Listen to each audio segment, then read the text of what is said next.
As advocacy continues towards the decriminalization of cannabis, one Rastafari organization is reporting some positive achievements.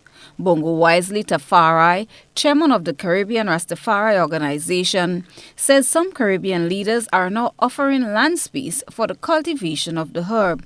But in terms of the response of our initiative throughout the region, we must say that Rastafari, the acceptance, the level of acceptance has improved considerably over the years. Governments which were hostile to Rastafari now showing levels of tolerance, and for that we are grateful.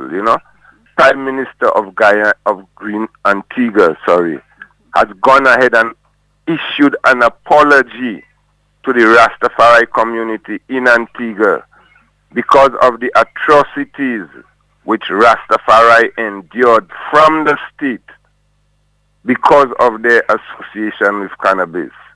Barbados, we realize now the government has decided to offer the Rastafari community 60 acres of land for the cultivation of cannabis, which will be used as a means of alleviating poverty and, within the Rastafari community. He says before full legalization or decriminalization of cannabis, regulations must be in place. Tafari says there's more to the herb than just smoking. So right now we see the cannabis plant, it should be legalized, because if the countries are to involve in any legal industry, the plant must be legalized. You cannot just decriminalize and want to be exporting, have an industry where you're exporting to Europe, etc., etc. So the plant must be legalized, but there must be regulations in place. Education is vital. We cannot just have people just smoking marijuana anyhow, anywhere. And marijuana is not only for smoking, because the herb has been proven to be good for medicinal purposes.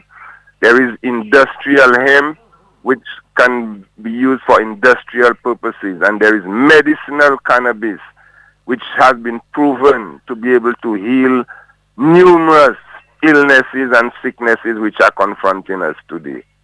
Bongo Wisely explained in detail the areas that were explored during their visit to Grenada.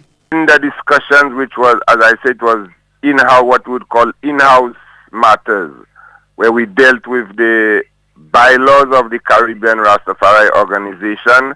There were areas which needed amendments. There were the areas which needed updating. So we dealt with that. We got it ratified.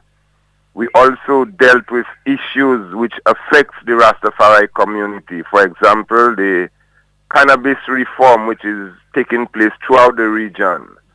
The whole area of reparation, repatriation, those areas, as well as the role of the Caribbean Rastafari organization on the global stage. One of the successes on the mission was the reactivation of the ROC and putting an interim committee in place which is tasked with the responsibility of mobilizing all Rasta in Grenada. The Caribbean Rastafari organization has been in existence since 1998, with Grenada becoming a member in 2017. Chrislina John, GBN News.